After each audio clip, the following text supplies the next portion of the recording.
Okay, let's jump right into this explainer and hit the explosive core premise of our source material head on. Right out of the gate, the narrator drops a massive, highly charged claim. They allege there's this global conspiracy of central bankers who are literally willing to risk human existence just to stop Donald Trump. It's a pretty intense hook, right? And it sets the stage for a sprawling narrative that tries to connect the war in Ukraine, global trade, and U.S. domestic politics into one giant, unified theory. Now, our goal here today isn't to validate or debunk these claims. We are simply mapping out the complex narrative they're trying to sell you. Because, when you encounter media that weaves real-world figures into these sweeping, apocalyptic predictions, the best way to handle it is just to break it apart piece by piece. To break down this massive theory, we'll be going through 6 parts. 1. The core thesis. 2. Geopolitical escalation. 3. The financial elites. 4. Future timelines and the Arctic. 5. Perception warfare. And finally, 6. The call to action. Starting with Section 1, the core thesis, mapping the alleged factions. So the source strictly divides the world's power players into 2 opposing camps locked in a hidden war. It paints a very black and white picture. On one side, described as the peace-seeking America First faction, the narrator groups Donald Trump, U.S. taxpayers, and, interestingly, Russia's Vladimir Putin. Opposing them is Faction B, labeled as the pro-war globalists. This group supposedly includes former central banker Mark Carney, Canadian official Chrystia Freeland, Barack Obama, and the broader leadership of the UK, Canada, and the EU. By setting up this strict dichotomy, the source essentially frames every subsequent global event as a battle between these 2 specific sides. Moving on to Section 2, Geopolitical Escalation, the Proxy War Claim. The source frames the war in Ukraine not as a regional conflict, but as a decade-long proxy war deliberately orchestrated by UK and US elites against Russia. To back this up, they lean heavily on a stark warning from Russian Foreign Minister Sergei Lavrov.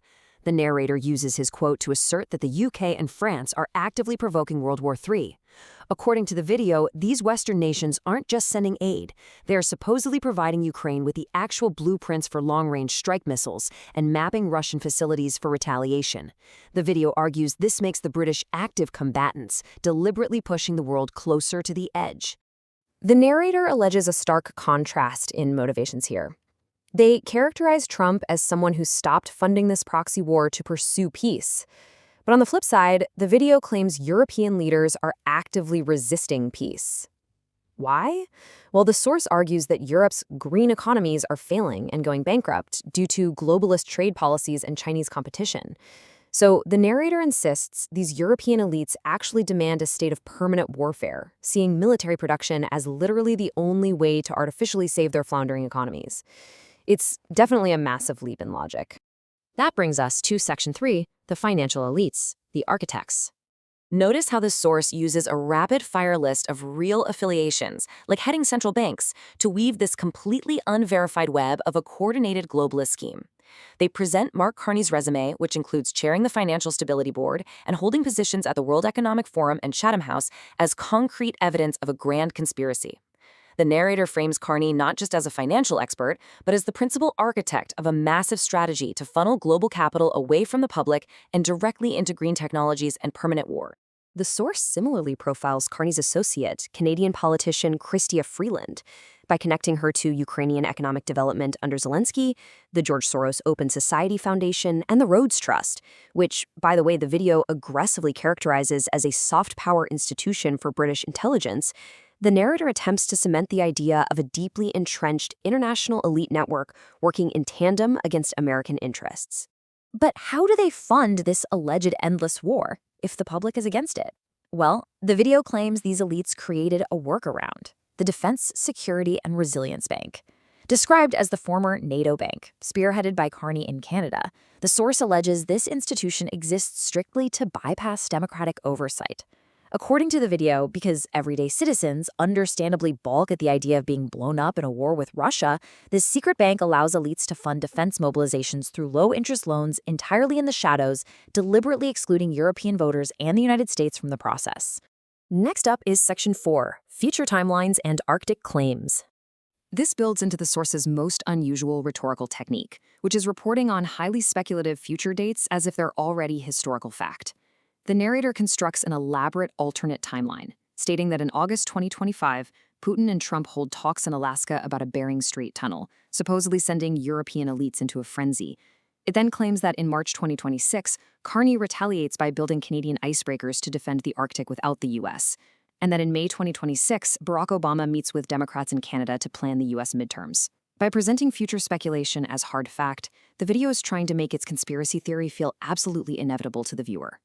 To anchor this bizarre timeline, the source uses a quote from Senator Chris Coons. The video alleges this statement originated from that speculative May 2026 meeting in Canada. The narrator uses this specific soundbite to argue that Democratic officials have completely abandoned U.S. interests, going so far as to replace the United States with Ukraine as the leader of the free world in their own minds. All right, moving to Section 5, alleged psychological and economic warfare. According to the narrative, because this grand globalist scheme is supposedly failing on the world stage, these elites are now turning their weapons inward. The narrator asserts as fact that Russia is currently winning the war in Ukraine. The video claims this is causing sheer panic among the elites, because if Ukraine collapses, their entire gamble on a global world government falls apart. On top of that, the video argues that strict U.S. sanctions on Iran are currently starving London of illicit, unregulated profits, backing these financial elites even further into a corner. Because they are allegedly losing on all fronts, the source claims these elites have initiated what it calls perception warfare. The video attributes this term directly to Chrystia Freeland, defining it as a coordinated psychological campaign designed to make Americans completely misperceive reality. The narrator claims that sudden media frenzies about block cameras, data centers, or other localized issues are actually engineered hysteria. This is a crucial takeaway for us as consumers of information. The source is effectively telling its viewers that any local news they disagree with is actually a coordinated psychological attack meant to confuse them and derail the midterms. And finally, Section 6, the call to action. The source material ends by positioning its audience as the absolute last line of defense. The narrator compares the viewers to modern-day Paul Revere's, urging them to use the internet as their horse to spread this exact narrative. The ultimate message is a direct call to fight back by voting in the midterms, actively working to stop these described elites before they, as the video suggests, blow up the world to save their system. As we wrap up this explainer, I want to leave you with this thought. We've just seen how someone can take real-world elements, central banks, quotes, trade policies, and spin them into an apocalyptic, world-ending thriller. So when a narrative is perfectly designed to terrify you into sharing it, how do you step back and separate the facts from the fiction? Keep your guard up, keep asking questions, and thanks so much for joining me on this explainer.